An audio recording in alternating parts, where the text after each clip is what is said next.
On the way out, you guys can fill it in then. Today, I'm pleased to announce that we have Eddie Haas and Dan Sefko with Freese and Nichols. They're here to discuss rough proportionality. Rough proportionality stems from a 2004 Texas Supreme Court case that ruled exactions by municipalities must be proportional to the impacts created by development proposals on city infrastructure, which is a whole mouthful. And I've had more people call me and say, what is this about? Than I've ever for any event that I've ever been to. So these guys are here to explain it for us today. So without further ado, I'll hand it over to Dan and Eddie. Welcome everybody. We'll try to make this as informative and painless as possible. Just a couple of notes about myself and Eddie Haas here. Craig Farmer with our firm is also here. I guess it was maybe last week. Did ethics, and I hope some of you got to see that and survived Craig. I started this business back a long time ago. I don't want to say how many years, but I started back in with a planner that was very insightful.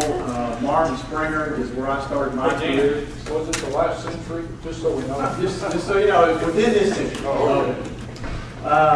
I started with Martin Springer. Martin Springer, he served in World War II under Patton, and he was the planning director in Dallas from 1950 to 60, and then started his practice, and then after that, at some points when I hooked up with him. I also did stints at City of Plano during the formative years. Also, I ran my firm for, I was in the private sector for, still am, but I ran my own firm for 10 or 20 years, and now I am the group manager of the urban planning group of Freese and Nichols.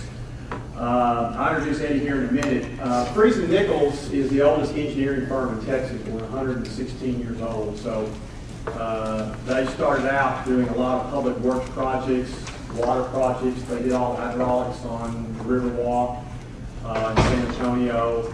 A lot of those early projects. So they are the oldest engineering firm still in existence in Texas. And so we provide a lot of services to public sector clients, water districts throughout the state of Texas and the Southwest. And so that's sort of our legacy. More recently, though, we did win the Malcolm Baldrige Award this year. Malcolm Baldrige Award is the only award by the federal government to acknowledge innovation in businesses. We're the only planning, engineering, and architecture firm ever to win that award.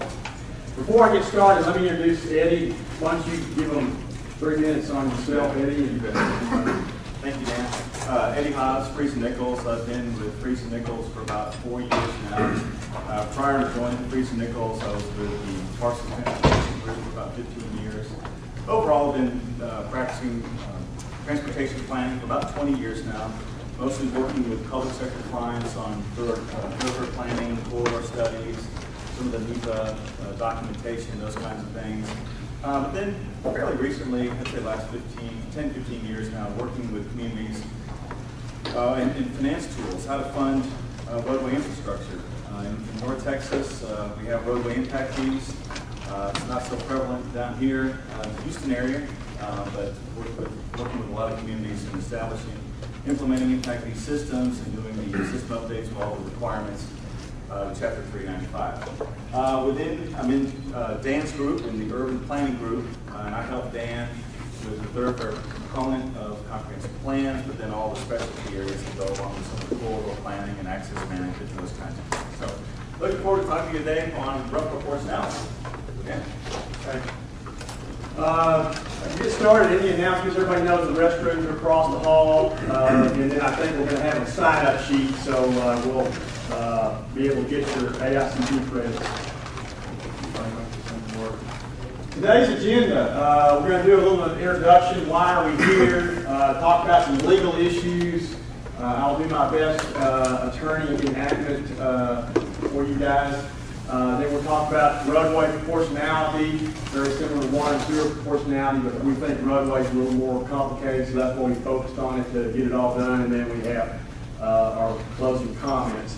We have to get going about an hour and a half today, we'll do quicker, but if you don't tell anybody, we have to go an hour and a half to get our hour and a half AICP credit. So if we get tired, maybe we can all agree to go early. Why are we here? Long time ago, this all started, and we ended up with this law that's now in Chapter 212.904. It is in the subdivision part of the local government code, and that is why we are here at lunch today. So, to actually cite the actual law, if you look it up, this is what it says. It's not very long, but there are a couple of important points. And I'm not going to read all this, but the red box here is probably the essence of the presentation today, and all the information that we are going to provide you is about achieving and complying with this state law. But it says, if a municipality requires as a condition of approval for a property development project that the developer bear a proportion of the cost, they're doing that, of the cost of municipal infrastructure, improvements by making of dedication, payment, construction, developers, share, costing, that cannot exceed the amount required for the infrastructure improvements that are roughly proportionate to the proposed development as approved by a professional engineer who holds a license in Texas.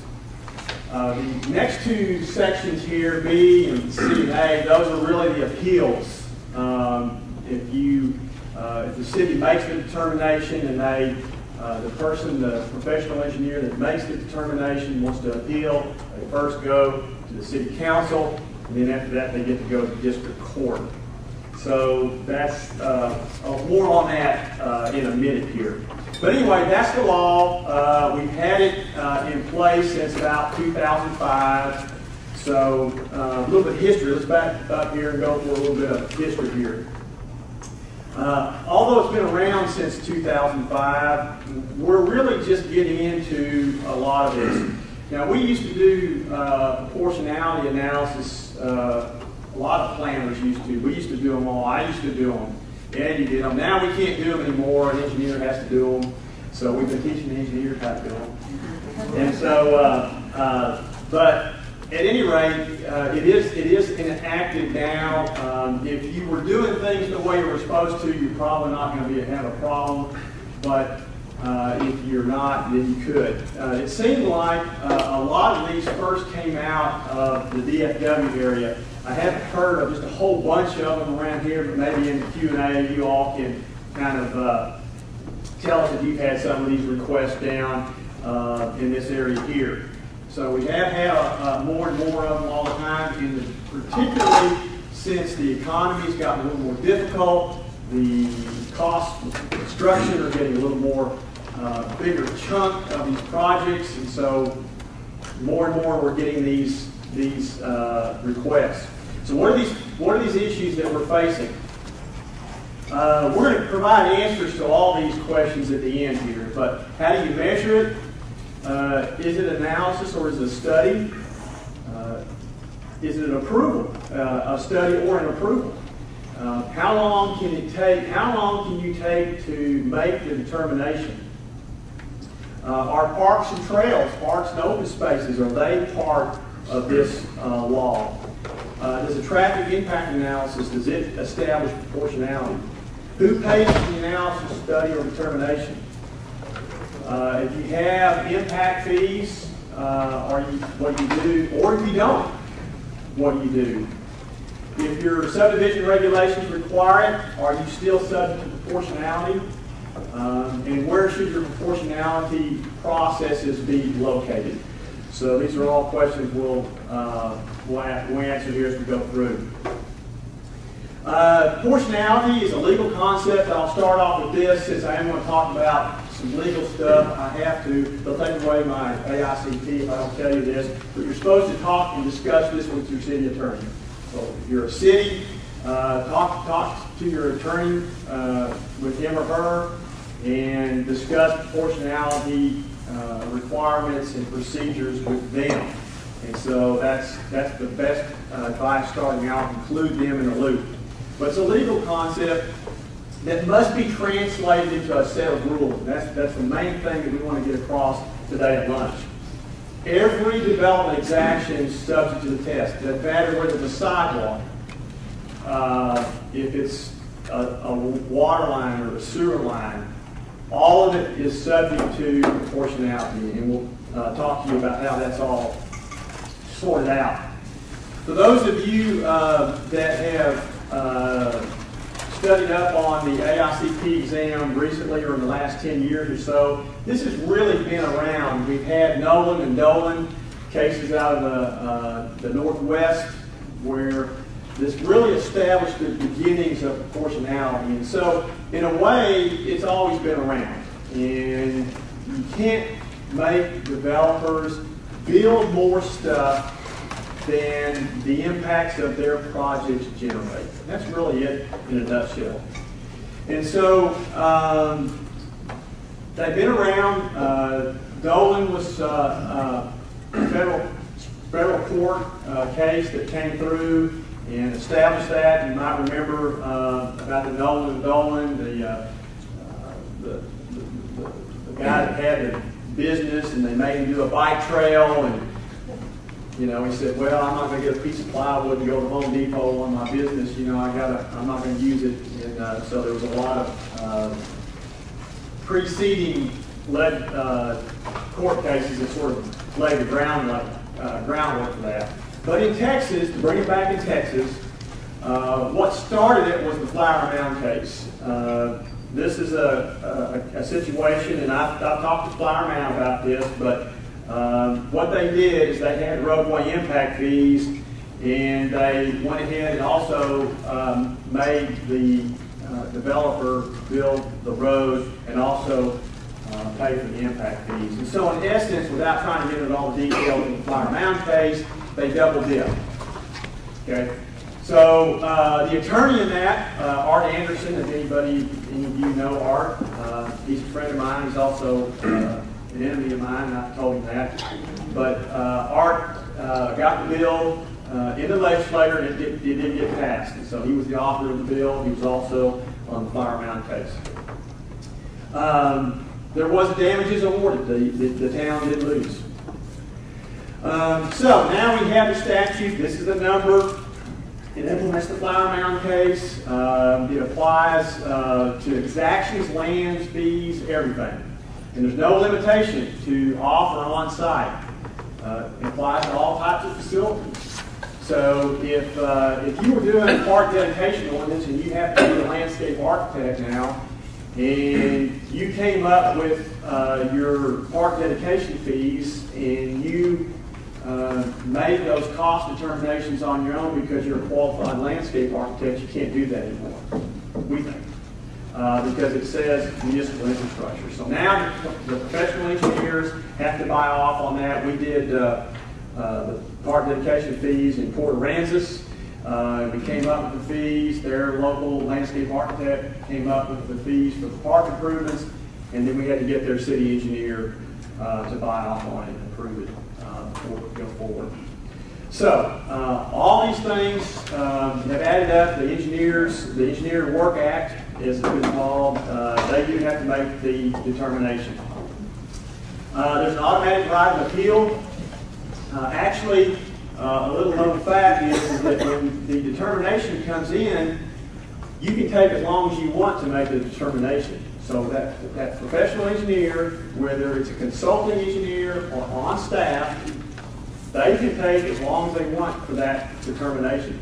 But the appeal has to occur in 30 days, and then they have to appeal that within 30 days if the council does not give them that relief, and it goes to district court.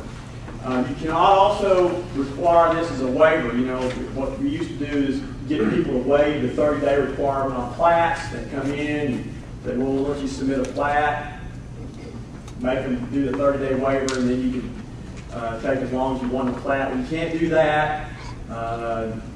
Remember Austin for a while, they were statutorily denying all plats that came in. The day they came in, they just denied them all. and that would give them time for the review. So you can't do any of that. You can't make them sign these waivers that says you relinquish this authority. It doesn't affect anything to do with impact fees. If you have impact fees, I know a lot of cities in the Houston area here don't have impact fees, but if you have impact fees, it doesn't affect anything that you do on your impact fees. If you have impact fees, it greatly helps. Some of the responses, though, to me, it's business as usual. You still need to have all the exactions that you have. You have your subdivision regs. You need to apply all your standards, all your development standards, all your on-site and off-site development things you do. When development comes in, it's a subdivision or a non-residential development, all those things you still need to require them to do. Because you still need to get good quality streets, you need to get sewer lines, water lines built that stand the test of time. So all those things you still need to do. But you need to develop proportionality, a measuring process and a procedure. You need to do that. And at the end, we have an example for you to take with you and kind of chew on and see if you ever want to do that. If you develop impact fees, anybody that knows about impact fees knows that establishes proportionality. So by doing impact fees, you've established proportionality. We've had a few cities that adopted the impact fees, or we have one city that went through and went through the whole process just like under state law, but didn't adopt the impact fees. They only did it for proportionality. So if you adopt them or you don't adopt them, you go through that process, and whether it's roadways, water, sewer, you can still achieve proportionality by going through that process.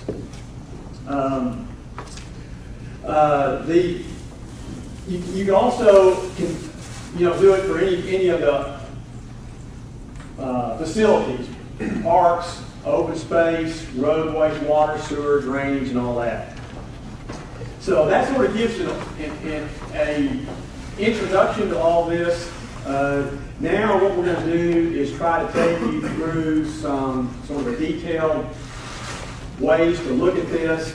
And then at the end, what we're going to do is we're going to answer all these questions and then take you through an ordinance that achieves all this, or we think addresses all this. So Eddie, why don't you run through the case studies? Great, thank you very much. Out of curiosity, cities that have impact fees here. Roadway. Okay, so hands go up. So we got water and wastewater probably? Okay. And has anyone been fortunate to have a challenge, a proportionality challenge? In the Dallas-Fort Worth area, we've had about 10 different challenges. I've worked with 5 different communities, mainly in the suburban areas where there's a lot of growth occurring, and that's where most of the challenges are really up to, because these it mainly deals with new roadway infrastructure that's going in place to serve other areas, and it's a question about what's the fair measure to take on who's going to pay for the improvements. When you boil it down to it, your community has a thoroughfare plan. And ultimately what we're trying to do is implement the thoroughfare plan. Now it's a combination of capital improvements programming, it's a combination of the development process, development contributions, but ultimately it has to boil down to what's fair. And as Dan alluded to, anything is subject to the test. Anything that a city exacts from a developer is subject to the test. And the onus is on the city to prove up the justification for the exaction. So what I want to do today is talk a little bit about traffic implications, and then talk a little bit about methodology on how you might consider challenging, or at least answering the challenge. And then I have a couple of case studies that we thought might help explain some of the process that we go through in defending some of these, and then we'll close out with Q&A and maybe try to answer maybe some specific questions you might have on roadways. So in this case here, there's an office development. This is somewhere in North Texas, but in this particular case, it's an office development. In most cities, when development occurs, there's an exaction of either right-of-way or one lane or half of the ultimate section for the development of the road, but the developer has to contribute.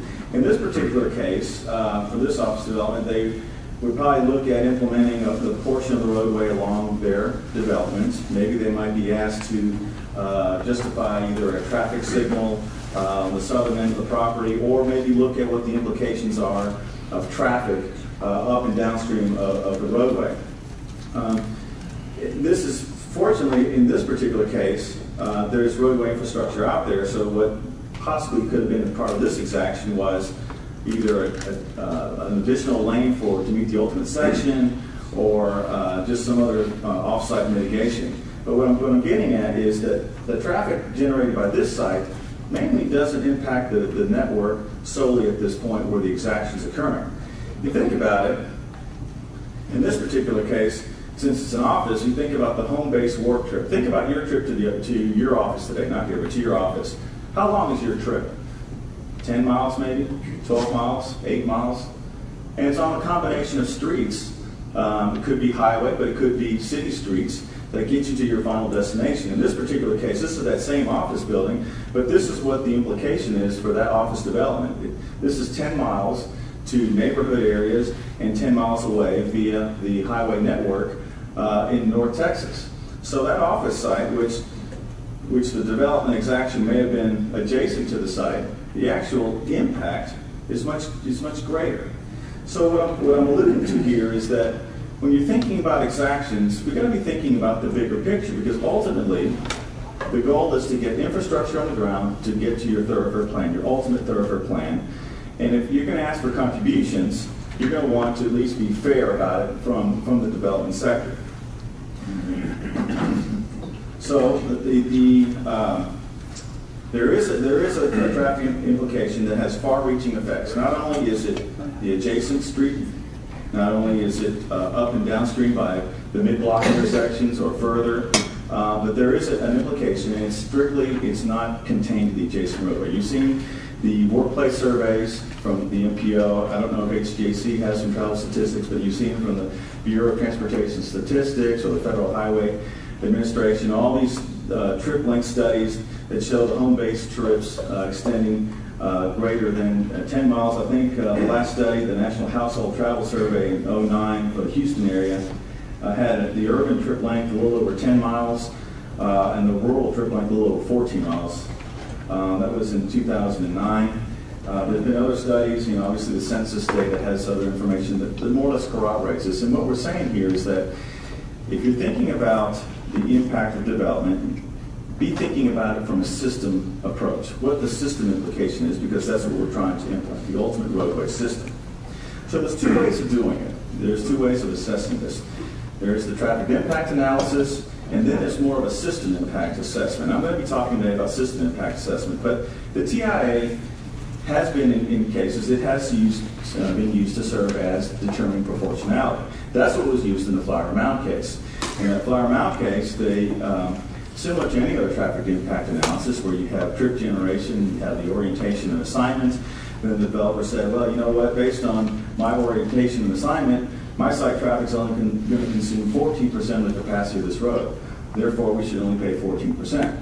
Well, the fact of the matter is, even though it's 14%, it's what's the ultimate impact on the network.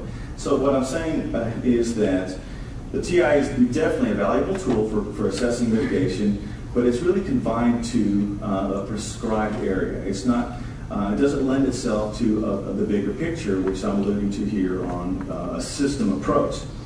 Now, the system approach is really kind of akin to impact fees, where you think about the ultimate roadway network minus what's existing. What's it going to take to achieve the ultimate roadway network, the cost to put those facilities on the ground, allocating that cost over future development, and then you're able to determine this unit cost, and then as development comes in, they pay their fair share. So I'm going to be talking about that on that approach. This is a picture of Arlington. They've been doing impact fees, and I'm not a proponent of impact fees, particularly in this area, but they have had impact fees since 1990 or 91. What this map shows is what their capital improvements plan is as part of the last update.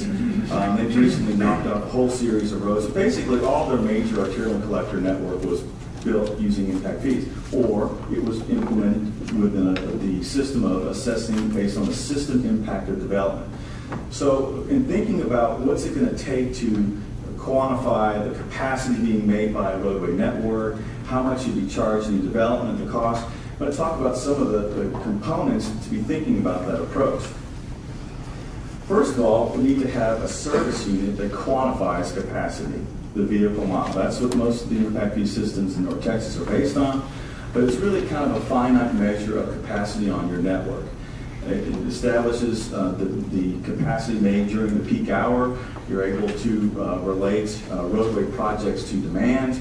You're able to quantify during the peak hour. Since most of our roadways are designed for a peak hour of operation at a level of service adequacy, you're able to definitively identify how much capacity or how many vehicle miles of capacity your thoroughfare network is able to provide.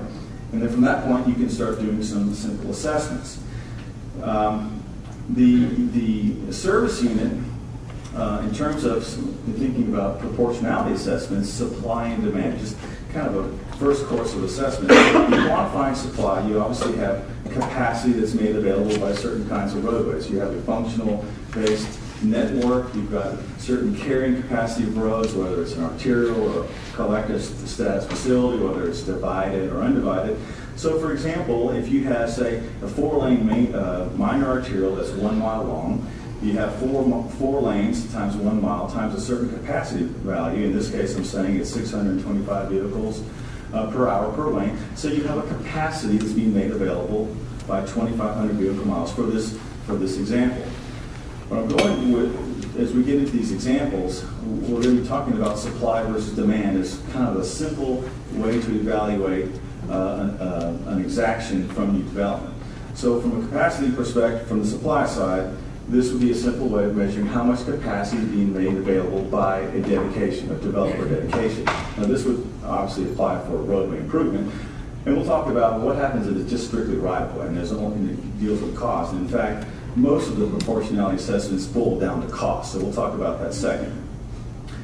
From a demand side, you've got to be able to quantify the demand made by specific developments. For example, residential has a different trip rate versus non-residential, the commercial, industrial activity, all kinds of different things. So you need to have what's called a service unit generation table, made tailored specifically for your community, but quantifies trip rates and trip lengths, and then ultimately generates what's called a service unit equivalency. So you'll be able to quantify, based on size of development, how much demand is created on the network by a proposed application. Now what I have here is, it's very difficult to read, and we'll zoom in here in a minute, but this is a typical land use equivalency table that you might see in some of the impacting programs in other parts of the state. But what this table has here is generally 5 land use categories, and within those major categories of residential, office, commercial, industrial, and institutional, you have several subcategories. What we have here in the various columns is, in the first column, let's see, where's the laser here? You've got obviously the land use. The land use, you've got the development unit. Residential, for the most part, the development unit is dwelling units. Non-residential is typically on a per 1,000 square foot basis, or rooms or gas pumps or things like that. Then you have an associated trip rate, an associated trip length, and then ultimately in the far column to the right, it's a service unit equivalent. Now, this table is typically tailored to a particular community. So in other words, from a trip rate perspective, you isolate for the primary trip. You don't want to tag development with pass-by or diverted trips. So you adjust the trip rate for primary trip purpose, trip length. Because travel may occur on federal roadways, you want to try to isolate the trip length on the city network. And then because there's typically 2 trip ends associated with a particular site, cut the trip length in half, kind of tailor the trip length by various land uses. Now, not all land uses are available in workplace surveys, so you may have to use some judgment in some of the land use categories. But what you can do is you can identify trip rate and trip length characteristics by major categories, so that if you get a development that comes in, say 5,000 square foot daycare, or 100,000 square foot industrial park, you can quantify how many vehicle miles of capacity this development would place on the network so that you can do a supply and demand capacity analysis. Okay.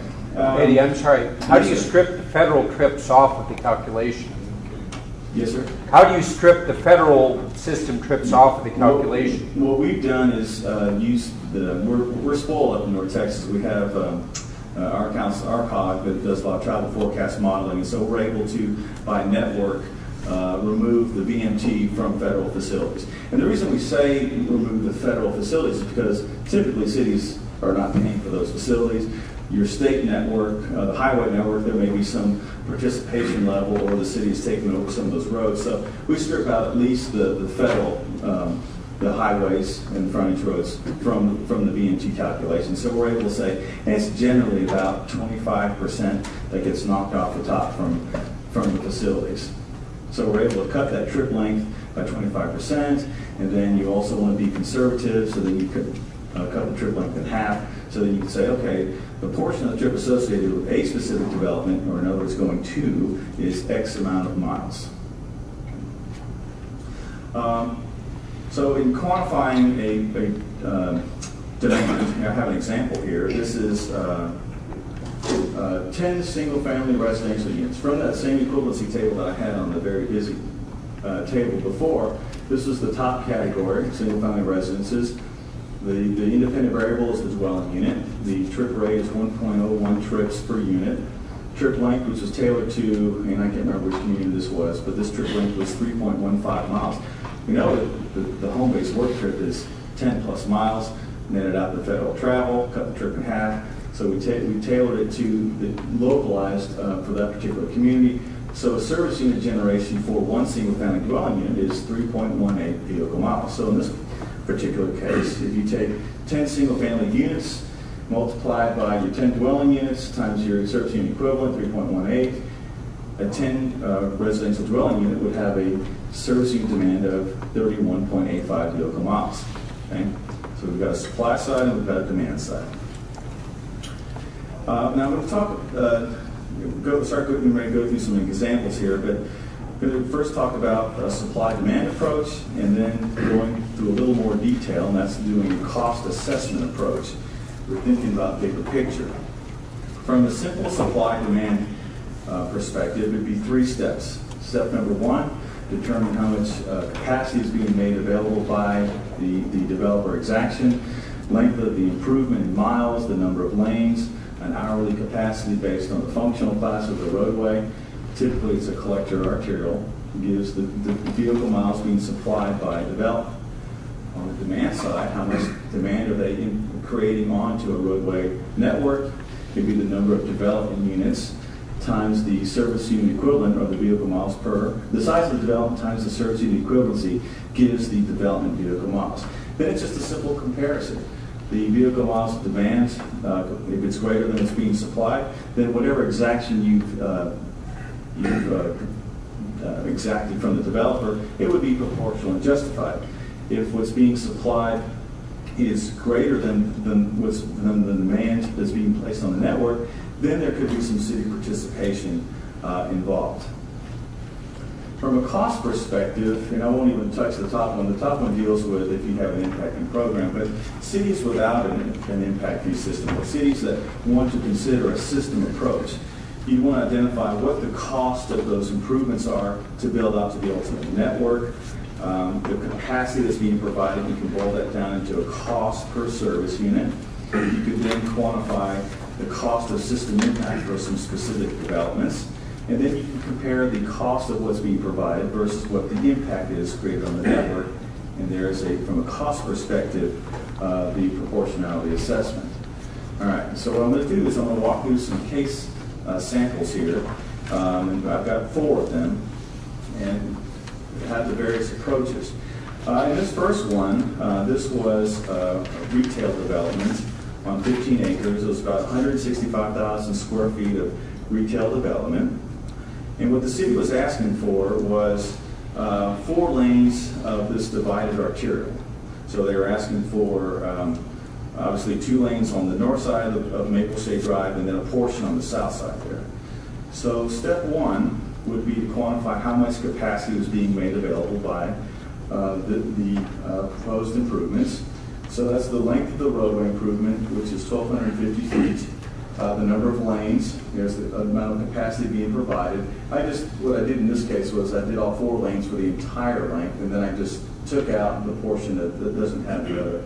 So what it boils down to being is 444 vehicle miles of supply being made by the proposed improvements.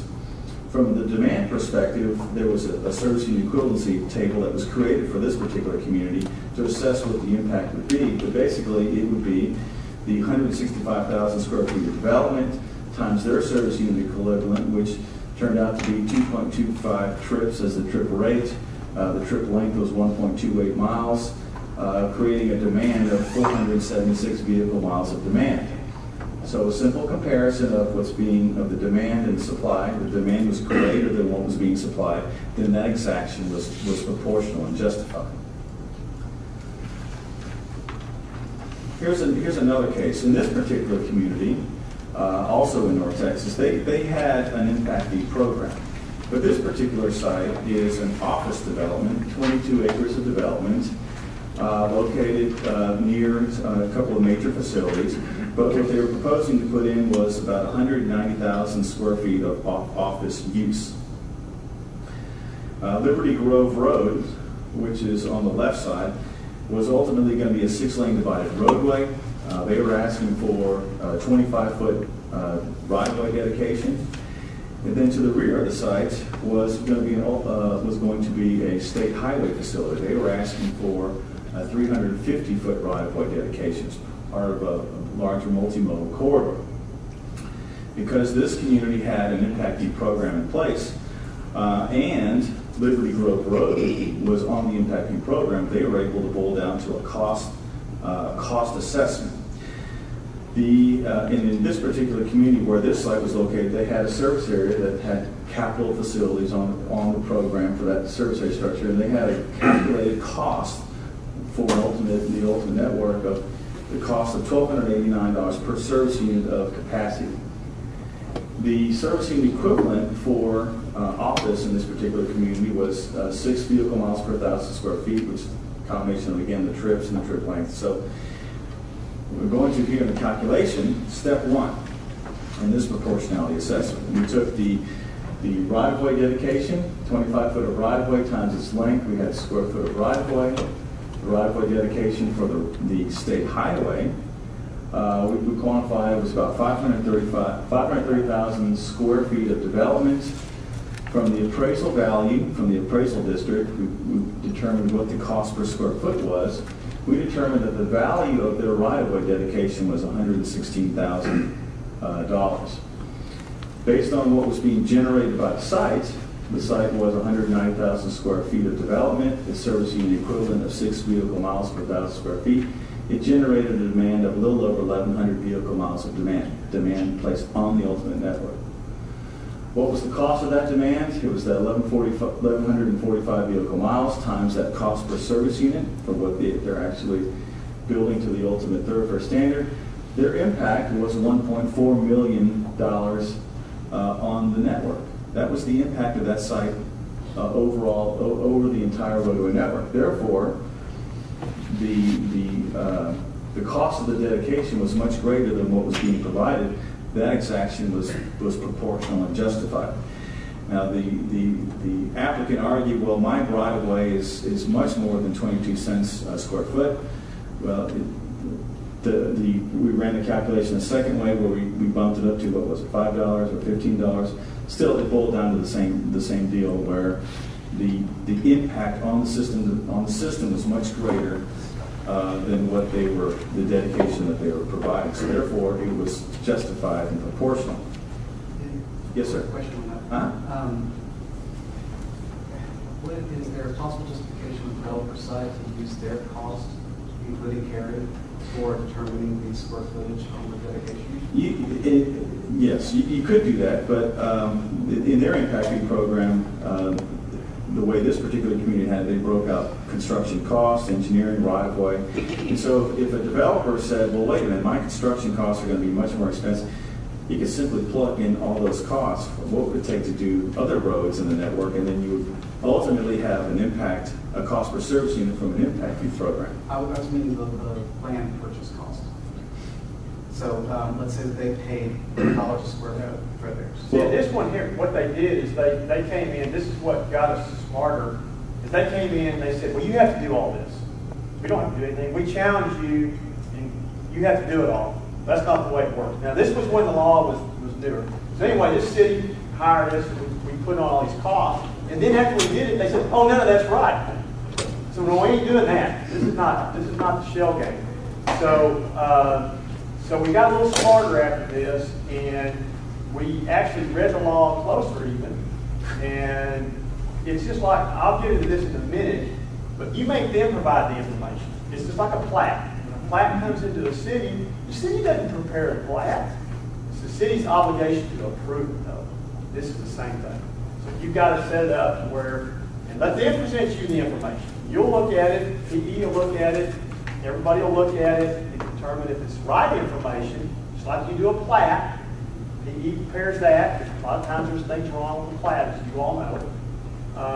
And in this case, bring them in, use your information. So we're going to get them, the way you should be doing it, and we'll tell you this at the end here, is get them to provide you all the information, and then you don't have to get into all this. But this is how we started out on it. This is what they say. And anything that's new, the city's never had this, they're going to come in and say, law says you've got to make all this determination, therefore the city has to pay for all this.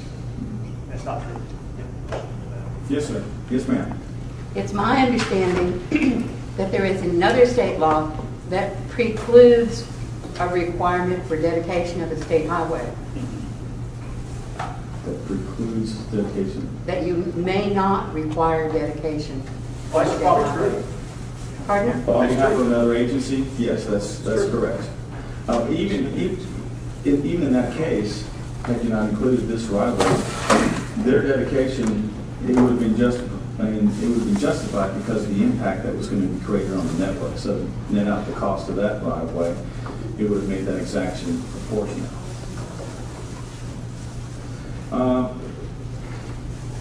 This case number 3 is. Yes, sir. Oh, I'm sorry.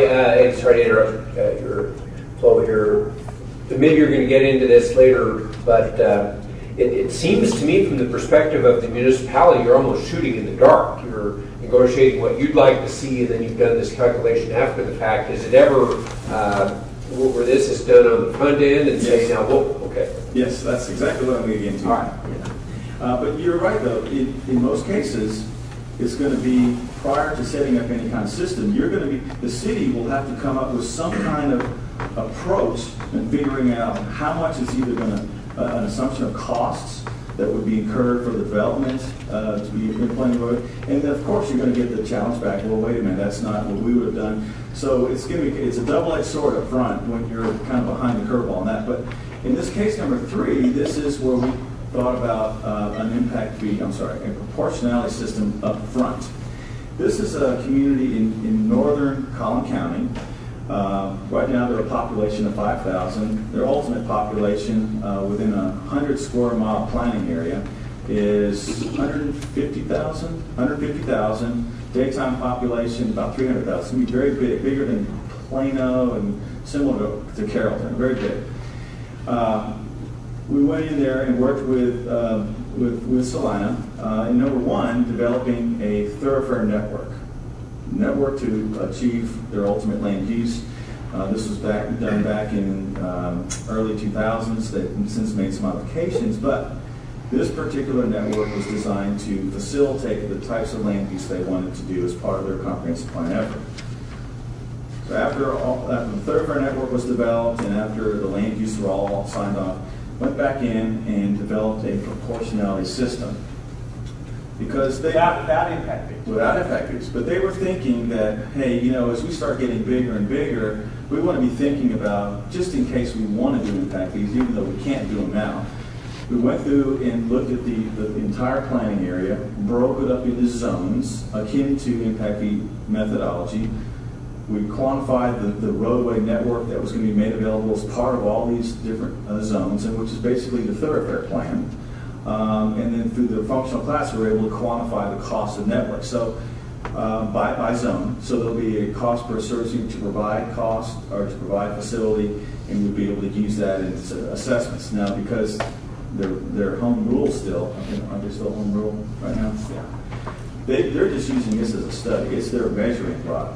So when development comes in this neck of the woods, which is a lot of developments occurring up Dallas North Tollway and 380, they're just simply using this tool to be able to say, okay, what we're exacting from this guy, is this proportionate and is it fair? And so that's what they're using this tool for.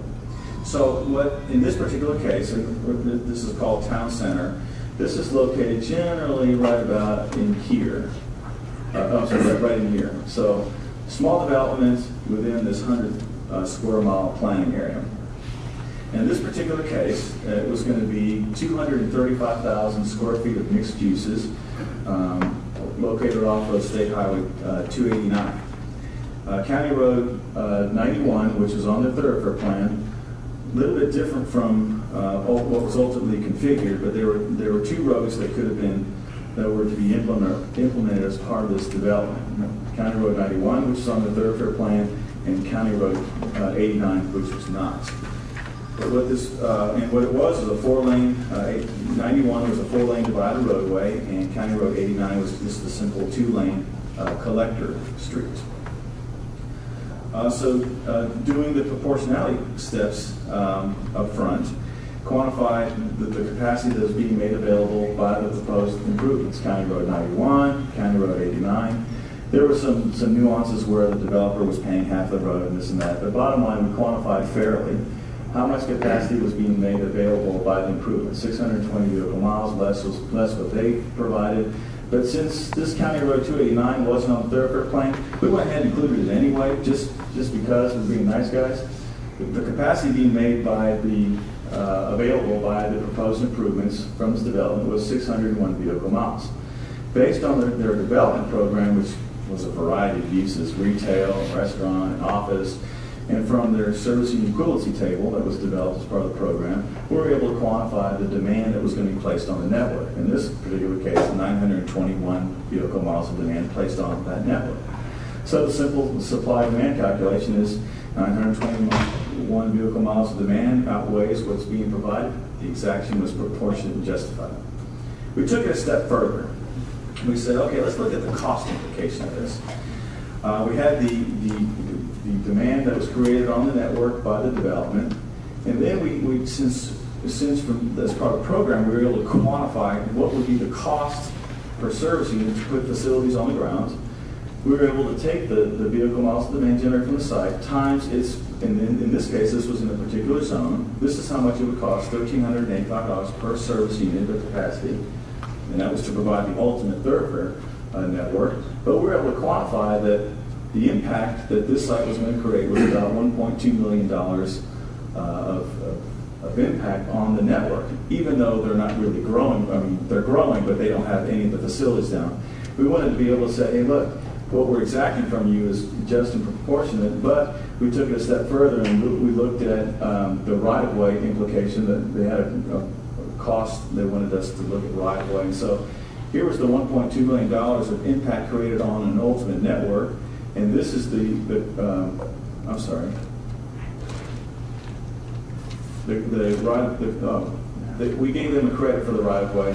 Ultimately, it was still $1.22 million of impact on the network. So number one, it meant that one, they could either build the facilities on their own, or they could, if they wanted to, write a check to the developer, to the city would implement the roadway improvements. Now, how likely is that? I don't know. But what it did was it set the stage for a developer agreement between this development and the community, so that they could say, hey, what we're asking out of you is proportional and justified. And so it set the tone for that. Yes, sir?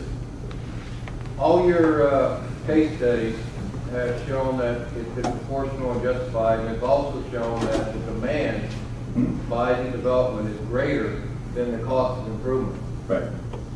Can we get a check for that difference too? A check, Yeah. as in a And month? they've got $1.27 million worth of demand that they're putting on the system, Yeah. but the improvements are only $1 million. Can I get a check for that other $200,000? In reality, what will happen is that it's a developer's agreement. And there's a lot of other factors that would go into play. This merely points out the bottom line of what the impact is on an ultimate network. And there's all kinds of, each city has economic development incentives, they want things to happen. So it just sets the stage for a developer agreement. If they wanted to play hardball, if they were in fact had a 10-year program and they're actively putting in infrastructure and that cost is going to be needed to go in there, they could ask for those funds. But in all reality right now, because this community is small, still home rule, they're just using it as a tool for negotiations. But under the law, Under the law. can I get a check? For No, anything no, else? it's just to prove up that what you've asked for them right now is proportional and justified. That's it. They cannot write you a check. But then if you know that their impact is so much greater, Greater than what then they're doing. couldn't you ask for more? I suppose you could, I don't know, that's a good question. If you know Well, that if you want to their pull impact is it depends on how, now you're starting to talk about how you can take this and, you know, this was generated by developers, okay? So what you have to do is say, okay, this is how you want to play, then this is how we'll play. Right. And so we can't charge you, we can't make you do more than what you're generating in terms of impact on the facility, be it roadway, water, or sewer. But you're going to have to pay, and then you're into paying your share.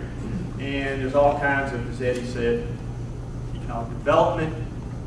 Times aren't real good right now. The wine factor's up real high. We can't do anything because the world's coming to an end in terms of development. So you got to kind of pick and choose your battles there. But it depends on how you write your ordinances. I think if you put in your ordinances, then you get contributions. Let's face it, this just leads up to a sort of a funding type of a strategy. And since we have all kinds of extra money now, this might be something good to evaluate.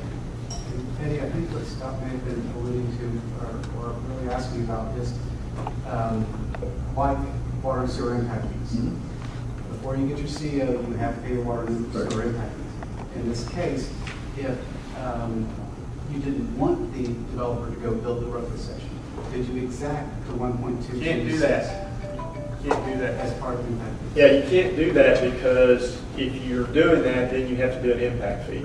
Right, if they Yeah. had the impact fee. If they had the impact fee, yes, they could get that check.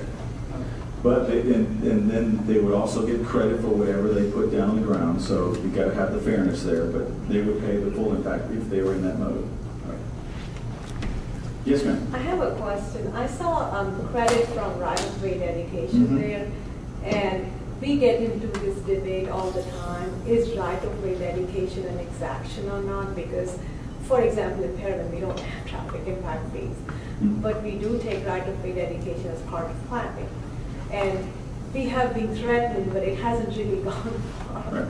And we have always maintained that we have a right to take right-of-way because of planning.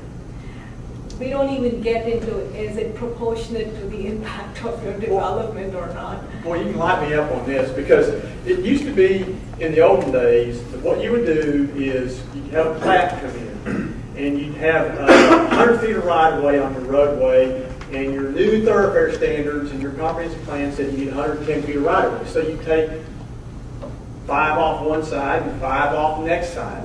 And so when the plat comes in, you would just get that 5 extra feet. We did it for 10 and 20 years, 30. We did it like that for a long time. Now, what we're getting is people are coming to say, no, you can't do that.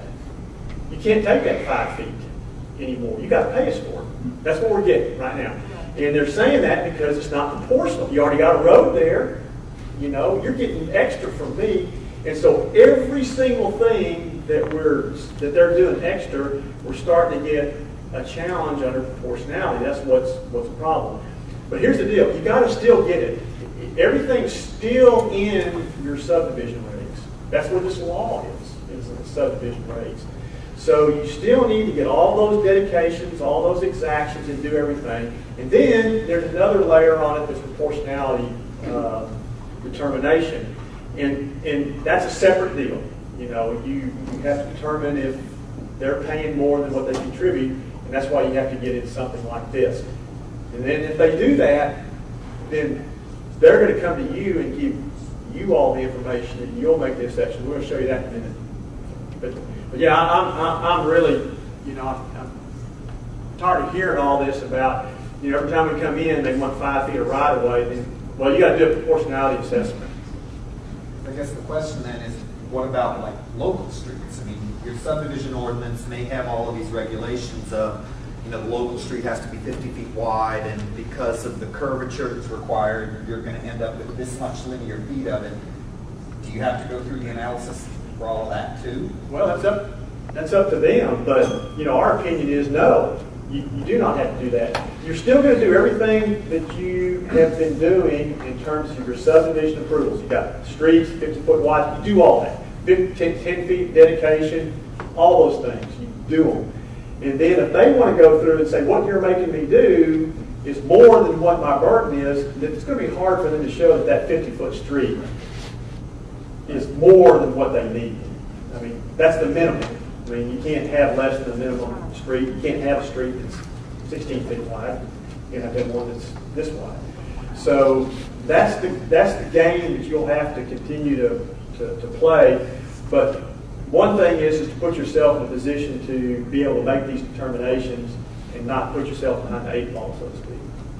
You know, those local streets are really to provide land access. Where you get into this question is the collector and arterial network, you know, the perimeter roads and your off-site. And so that's where all this is kind of stemming from. But, you know, the question about right-of-way, we saw that on the Planning and Zoning Commissioner in my hometown. And what seemed like a slam dunk 27 dwelling unit residential development was a pain in the tail, because they were exacting, they wanted the city to prove not only the right-of-way, but they wanted to prove the water, wastewater, the sidewalks, the floodplain dedication, everything to be justified. So the city had to go through a lot of burden to prove that those exactions were proportionate. And I think there were like 11 separate charges. 10 out of the 11 were proportionate. The 11th when they negotiated an agreement with the developer. But it's all it takes now. It's just the developer to tell you to prove it.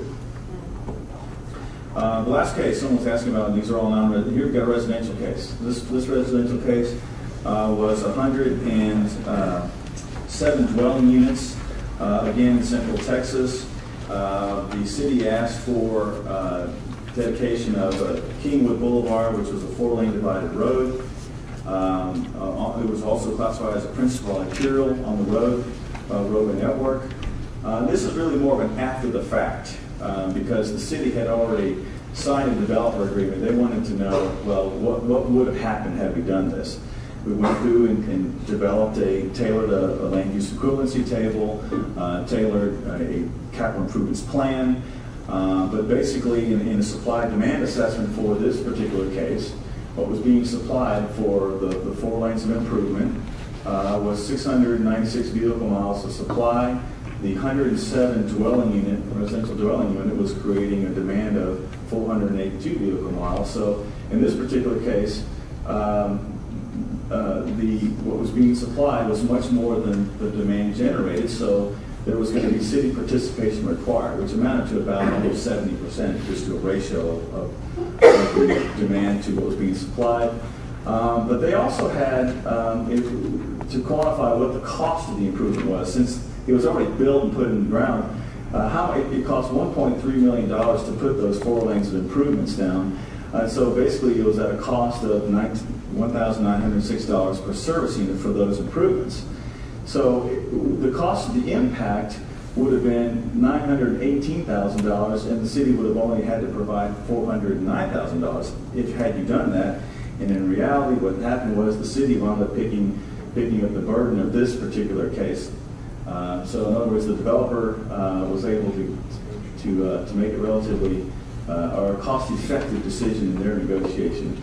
what was key was really there was some bridge enhancements and some slow easements. That's what kind of kicked it up, and the city felt like, well, you know, we've got this floodplain down here, we'll just pick up the bridge, and so that's what really drove up their cost. But in reality, they could have really only been on the hook for $409,000, and the developer paid the other, thinking about the big picture approach.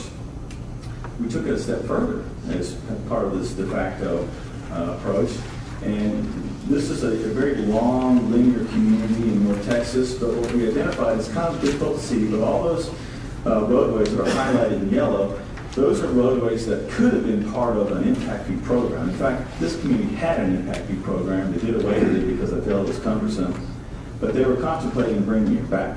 And so what we identified was roads that hadn't been built to their full thoroughfare standard, and so all these roads highlighted in yellow could have been eligible as part of the program.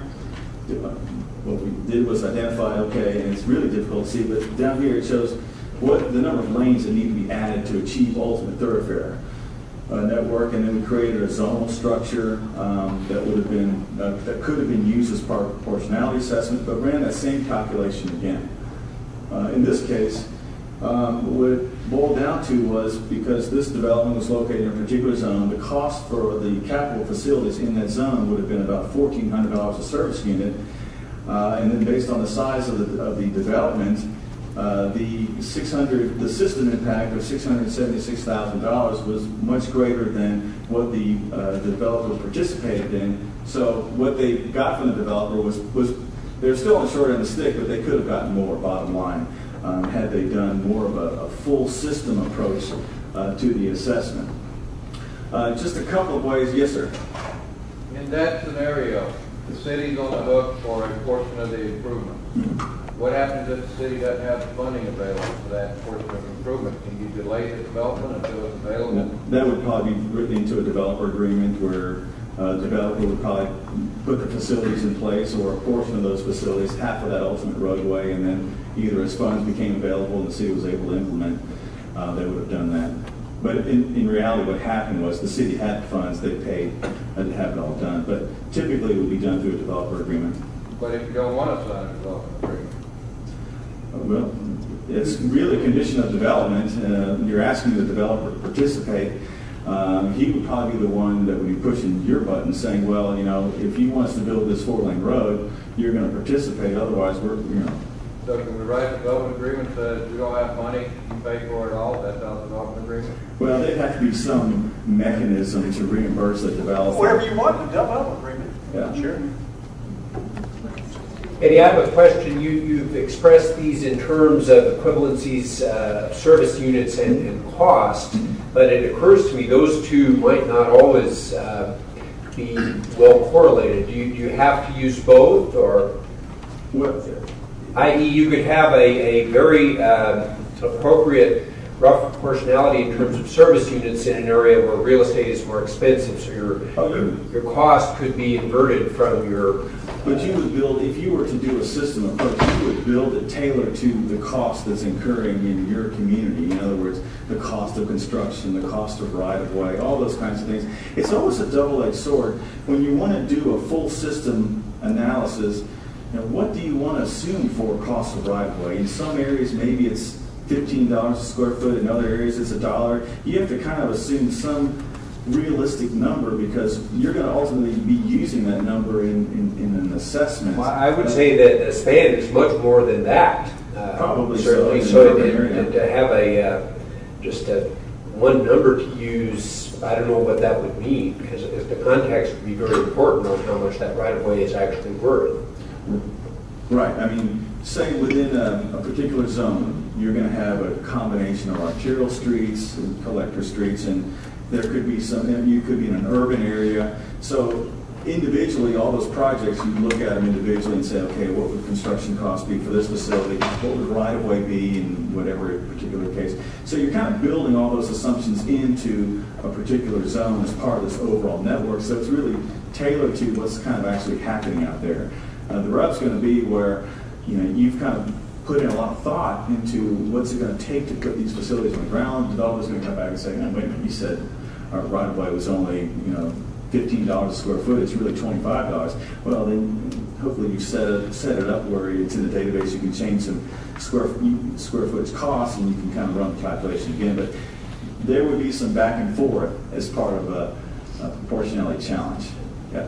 But ultimately, you're asking from the developer to provide you the information. Information on what they think the costs are. Yeah, and so up front, your engineer will be able to say, okay, well, they told us that right-of-way is this, and they told us, construction might be about these costs, so you have all the elements to be able to do an assessment. Most of the time, when you're upside down in the case of residential units, when you have residential development, and you're adjacent to a 6-lane arterial, most of the time there'll be city participation. It's when you have the non-residential component that's really going to be the other side, where it'll be pretty much almost a slam dunk on the justification for the exactions. When you're determining the benefit zones, are you limited to how many benefit zones you can have, so that you can have a different cost per zone? No, the ones that we've done, we've kind of tailored them akin to impact fees. In the impact fee program, the zone structure can't be greater than 6 miles by law. So, that doesn't mean that they can be 5 or 4. We just more or less, looking at a community, break them out by geographic zones, hard boundaries that are roughly equal in size. So that generally, the unit cost generally stays about the same, unless you've got some very expensive bridges in one area that could kind of create the cost for servicing to fluctuate. But generally, we try to make the zones about the same size. Okay, so those cases hopefully kind of shed some light on how you could defend a proportionality challenge, at least doing a simple assessment and then doing maybe a little more detailed. But if you've got an impact fee system, great, you've got the basics in place. What you might want to do is consider codifying the methodology of what you're asking for from the developer, how you're going to calculate the assessment. For those cities that don't have it, which might be all the communities here, maybe you might want to consider doing a proportionality system. Whether you do it as in a community-wide deal or in a particular area, southern sector, northern sector of your community, but not only setting up a system approach, but then also the methodology of how you're going to run the test. Now what that says is, hey, you're going to be proactive in determining, okay, we're going to develop a capital improvements plan, we're going to implement this plan over a certain period of time, and it's consistent with comprehensive planning. So it's kind of more of a proactive approach, but then again, the burden is on the city to provide those infrastructure improvements. Bottom line, think fairness. It's a lot of give and take when working with development, but you got to be fair, because if you're not, there are Andersons in the world who be knocking on your door and challenging your assessment of proportionality. Okay, we're about 5 minutes behind, but we're going to try to go through this and leave time for any questions that you might have. Let's go back now and answer these questions that we posed to you at the very beginning. How do you measure it? I think Eddie showed you that if you have impact fees, that's something to start with. If not, think about a system type of approach like he was suggesting here later. Who prepares the analysis or study? It's like a plat. What you need to do is you need to require the things for your professional engineer, for he or she to make the analysis. So just like a plat comes in, remember you got all kinds of things you got on a plat. You want these things, you want these things shown, same thing. You say what you want, and then you can make the determination. That gets into having their numbers, and you're using their numbers and their calculations. How long does it take for approval? If you read the state law, actually the professional engineer can take forever to approve it. It doesn't say in there that you have a time frame. Now it says on appeal of that, the council has to make that decision in 30 days, and if they don't like that, they can go to court in 30 days. So those are the 2 time frames in there. But actually, if you read it, I think they left it out, but by accident. But I think the professional engineer can take a year to make the assessment. But in fair play, and we are all fair, right? I think you probably need to put something in there like 30 or 60 days in your ordinance that they can take that long to make the determination. It's kind of like a plat. It's in that same portion of the state enabling legislation, so make it 30 or 60 days, and you ought to be able to make that determination by then. Our parks and trails, we think if you want to arm wrestle a little bit, if you call them municipal infrastructure, we can argue whether parks and open space are municipal infrastructure. I kind of think they are, but if they are, then they're under this too. So if they're not, then I'll acquiesce and say you don't have to do it. Can you do it with TIA? Yes, it doesn't really work very well.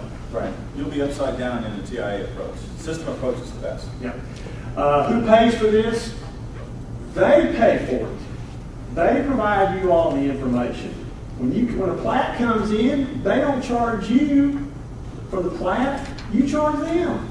You make them provide you the information. Now, you have to spend your PE time or your consulting engineer time. What you got to do is put Freese and Nichols on the retainer, and then you get people, like Matt to come in and just, do this for you all the time. You have to pay for that. You can't charge them for that, but you can charge them for the things that they, make them provide you all this information. The first ones that we started doing on this, we did all that stuff, and we said, this is crazy. We're not going to do this. So you need to ask them about the information. What if you already have impact fees? You're in pretty good shape. You may need to have some ordinance work, which we'll show you about in a minute. If not, establishing some guidelines for your determinations like Eddie was talking about. If your subdivision regulations require it on-site, are you still subject to proportionality? This is what Lotto was saying. Yes. I mean, no matter what it is that you do, it doesn't provide you any, they can still claim that, I'm building a sidewalk, and my sidewalk only needs to be 3 foot to handle all these people, and you're making me build 5 foot sidewalk. It's all out there.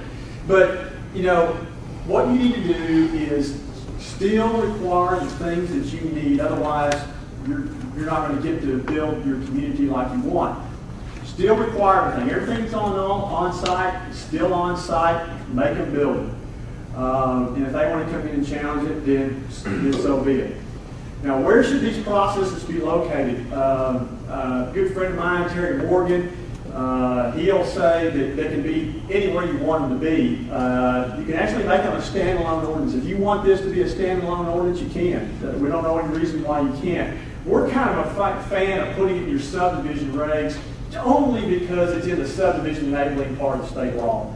So that's kind of why we're a fan of that. We have a little bit more time here. What we're going to do is real quickly. This was an ordinance that, this is in the subdivision ordinance. And we did this one about a year or two ago. And I know it's kind of hard to read, but let's see if we can just kind of take it through here a little bit. And if you're interested in copies, if you can't read your handout, is Dorothy still here? Dorothy? We can send them. Yeah, we can send them to you, or we can tell you where to find them online. No big deal. But on the proportionality appeal, this goes incidentally right after your vesting clauses. You have your vesting clauses within your subdivision ordinance. Well, we just put this one right behind the vesting clauses. And so section 902, 901 was vesting, 902 was proportionality appeal. It said what the purpose of it is. And then it said what the requirements, and it said the form of a petition, what it took, and then a study required. We said this is the things that you need to do. This is what's required. We want all these things, that information that we were talking about. Then we talked about timing.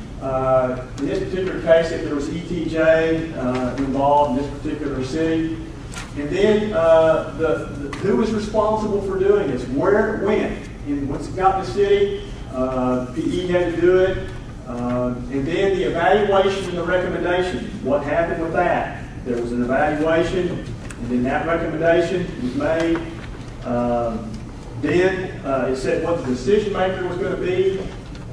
If there was a public hearing, in this case, the commission was involved. You don't have to have the Planning and Zoning Commission involved. You go straight to the city council. The city has to want P&Z involved.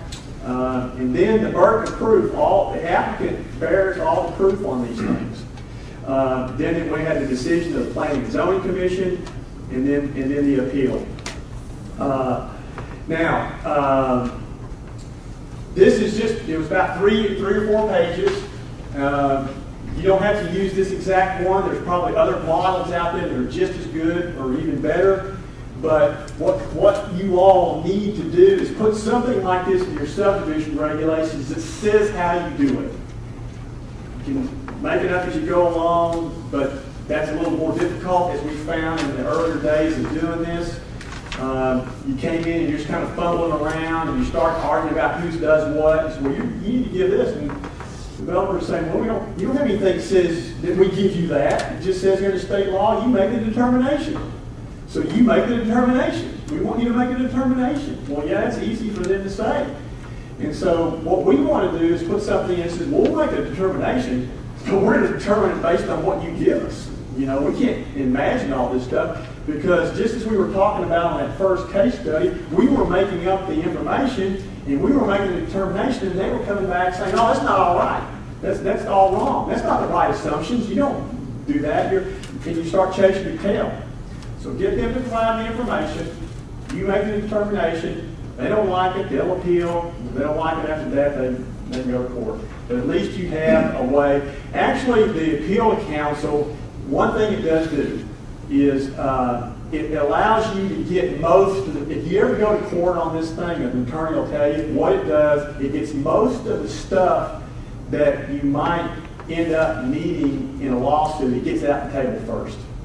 So you kind of know if you're going to be behind the 8 ball, if you're going to get sued. It gives you the information. Your attorney can help you and look at this for you and say, look, we really have a case here. We know. And you can actually make the decision before you can actually decide how much, as Eddie said, how much hardball you want to play. By getting this information, you may decide, well, we really need this stuff. We're going to go back. Let's go to court. Or you might say, well, they really got a good point. You know, it's pretty close. Maybe it's just, you know, we're splitting hairs here, and let's just go ahead and make this determination and not fight it in court. So it gives you actually advanced knowledge of where it all ends up. We wanted to end up with about 15 minutes of questions, Q&A, so we've done that. That's pretty well it. I guess what we'll do is Eddie and I will field questions for the next 15 minutes. And if any of you all have stories you want to tell or add in the group would like, please feel free. And we'll try to finish up that way. Questions? Okay. I guess we'll start here. Go ahead. The service unit that y'all talked about, I'm assuming for residential, that's dwelling unit. That's correct. How is that for commercial? Oh, I'm sorry. Okay.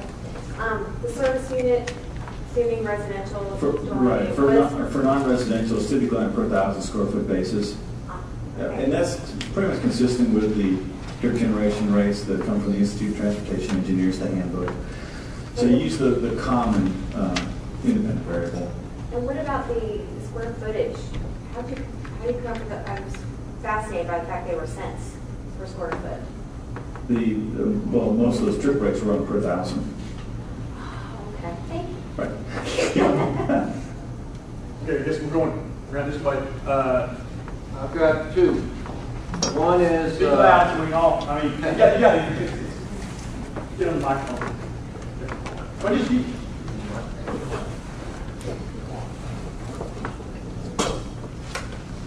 Two questions.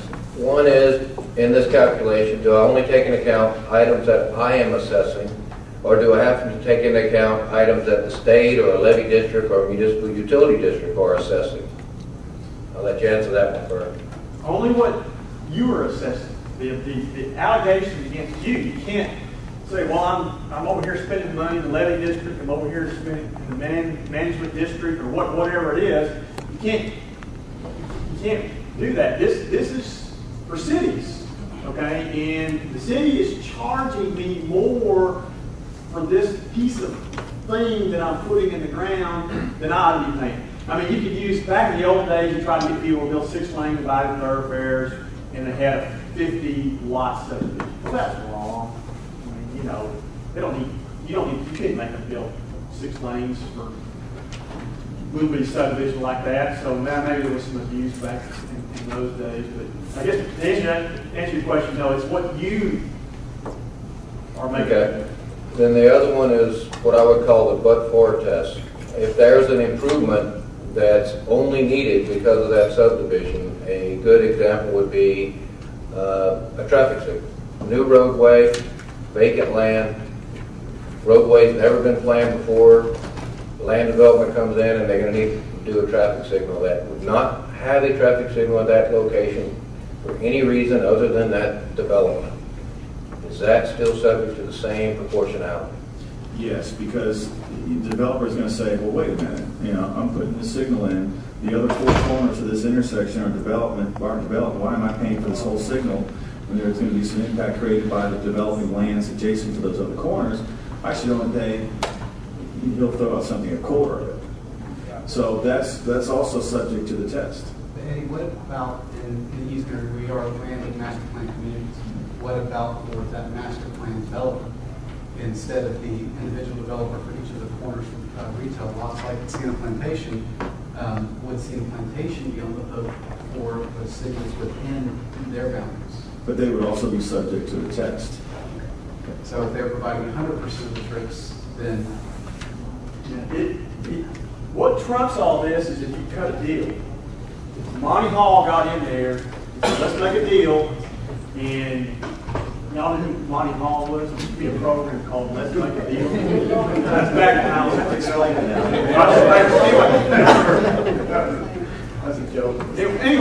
Anyway, if there's an agreement with you, if you have a HUD district agreement or developers agreement or management district agreements, I think within those agreements there should have been some sort of structure of who's paying for what. And I would say that probably, trumps it, if you've got those agreements in place. Now, if they allege that you're not proportional, is it a violation of that agreement, or is it just a violation that you're making me do more? Well, did you have to do it or not? If you agree to do it, then I don't think that violates. That's not proportional. You agreed to put this road in, and it may be 6 lanes, but you agreed to do it. So that's why you gotta have this in place so you don't get mixed up in all that, because they'll divide and conquer.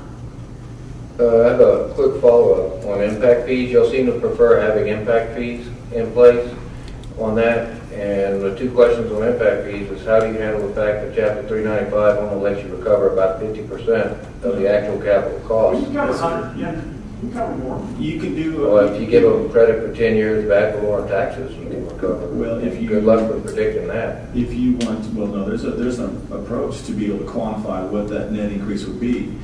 We've seen it in several communities up in North Texas, and generally it enables the community to jump up to about 95% of max. You'll never get 100%. You're actually right. You'll never, under impact fee program, you'll never get 100%, but you can get close. You can get close, but actually, I'm starting to move to the opinion that maybe if you don't do, you just need to do an assessment like this. You don't have to do impact fees. You have to go through all the notifications and all the sort of rigorous procedures that you have to do to go through that. Just use the impact fee like assessment, like Eddie suggested, and then that'll give you enough to be. Now remember, did y'all forget the key word? Roughly proportional. Roughly proportional.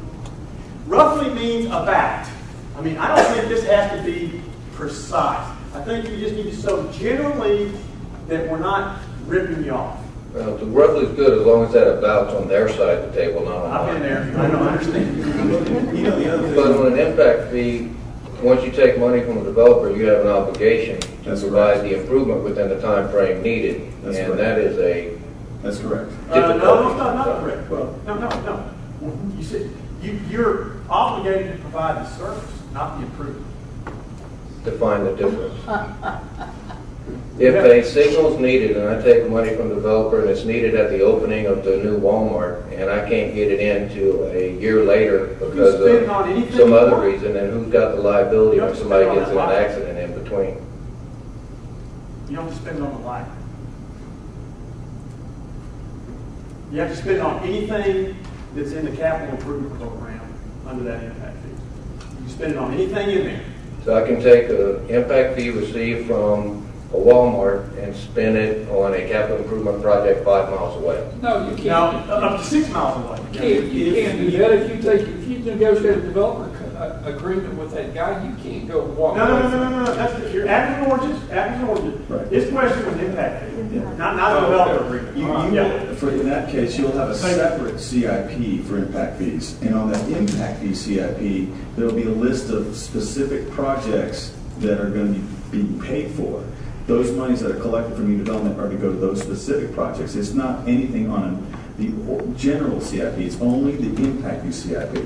But isn't it the zone you collected the fee in? That's Stay in correct. that zone. That's Absolutely. correct. Because there's a benefit assigned within that zone. Absolutely. Yes, ma'am. Back there. Yes, ma'am.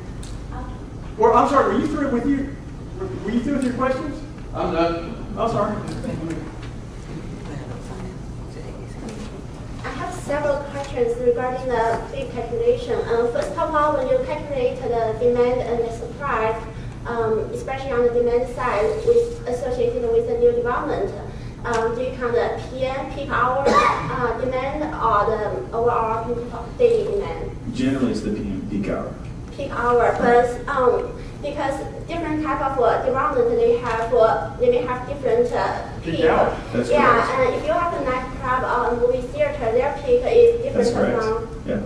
Most of the roadway network's designed typically for the PM peak hour. And so you're not going to put roadway projects on the ground to accommodate every. So because the movie theater peaks at a different time, then they're getting a break. So those people don't have to pay the impact fee. They're getting a break. Yeah. Oh, yeah, they do have to pay the impact fee. You will. And my second question is because different developments, they occur at different times. So to bring them into the same like baseline to calculate the proportionality, do you have to set like a certain future year as the base year to look at demand and the supply instead of compare for at the existing condition like the current year? Well, what I'm saying in that system approach is that there's an amount of capacity that's being provided. That's the improvements left to build to some network. And that capacity, that cost is being divided out over future growth, which is tailored to your community. And generally, it could be the ultimate build out. You know, what is your ultimate build out in your community? You just allocate that cost over everything. But because growth rates change and things like that, it's typically over about maybe a 10 to 20 year time period. You're looking at a growth rate and that growth that's going to occur within your community, and then you'll have some flexibility in changing that down the road. I see. So it's like by including all those general CIP projects, and then we assume what will be the build out for the future network, and then see what's the division. See those developments may impose to the system, right? Right, it's the difference. What I'm saying is in that system approach, your community has a thoroughfare plan, and you know your system may not be built to thoroughfare standard. It's just what's left to get the thoroughfare standard, and that's your ultimate network. And so it's just whatever the cost is for that remaining portion of the network. That's what we're saying. I see, but the supply of the system capacity is based on the certain future year rather than the existing year. No, it's just the capacity that's going to be made available by those improvements based on some unit of capacity. So HGAC may have a table of or your MPO of capacities being provided by a functional class, so that they use in their travel forecast modeling process. So you could use that capacity to quantify how much would be made available by your network, and then you're just allocating that cost out. Actually, my question is, I understand the capacity calculation, but my question is, were those capacity, for example, HGAC has future travel demand model for 2035. So we use like 2035 rather than 2010 the capacity to calculate the capacity, right? Right, they're assuming some capacity in the travel forecast model, some unit of measure by facility class, using that to quantify. I mean, because you've got a model already set up, you can say, okay, for my community, they've already quantified how much VMT of capacity is being provided. So you've already got that done. That's provided in the forecast model, right? And then assuming growth, background traffic, shipping weights on it. So you have some net capacity that's still being made available. And what's it going to cost to put that down? Then you can break it into that unit cost per service unit if you wanted to take that approach. Yeah, that's right. We got 1 more minute to meet our AICP requirement of 1.5 hours. We got time for one more question. More questions?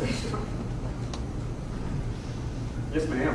If you do, and if a community elects to do impact fees based on a system-wide approach, are they not undertaking an obligation within the time period to provide the system? That is correct. And are you not going to get asked at some inconvenient time in the future to rebate the part that you don't do? Well, what the law says for those communities that have impact fees, you've got a system of improvements that you're going to be implementing over time. As monies are collected, the city is actively building projects. Yeah, but what if they don't do it? Well, You just have to provide a service that's first in, first out. So when the money comes in, the only way you'll get in trouble is if you're collecting money and not spending it. So you can't build. All right, well, we're talking about roadways. Right. And it's a roadway system for a 6-mile area. Okay, and you have a 10-year program, and in year 4, the economy falls apart, and you simply can't do anything for the next 6 years. Yet you've already gotten several developers to pay based on having this system in a 6-mile area. the city is committing to working toward those system of improvements. As long as the city is collecting monies and actually applying toward those projects, they're safe. Now, the law also says that you have to update impact fees at least every 5 years. So that's where it gets into the growth situation of how much capacity is really needed. I think cities can only really get in trouble under the impact fee when we're switching over to impact fees now. I think, in my opinion, the only way they can get in trouble is if you go 10 years and don't spend any money. You collect money, you're not necessarily obligated to build everything because not everything builds out at the same time. But if you go 10 years and you don't spend money, then I think you're, you be in trouble. So it's basically, you have to spend the money that you collected for those purposes. Right. But if you don't get as much money as you Nothing wanted, that says you only have to spend what you got. Now, there's nothing in there that says they have to build all the projects. There's nothing in the state law that says you have to build all the projects. It says you have to provide a service. So if I want driving on roads, where I'm flushing my sewer, get service. Yeah, well, we're just talking about roads, not sewers. Okay, talking about roads. Because I think the roads are a lot more complicated. They are. If your obligation is to do a road network that gets you from point A to point B, you may not be able to do that. Right, and because within that zone, you know, some of those projects are arterial streets. As long as they're committing toward those projects which provide a benefit to that service area, you're meeting the requirements of the law. And those projects are typically the big facilities that enable access and circulation to newer areas of growth. All right, thank you all for your attention.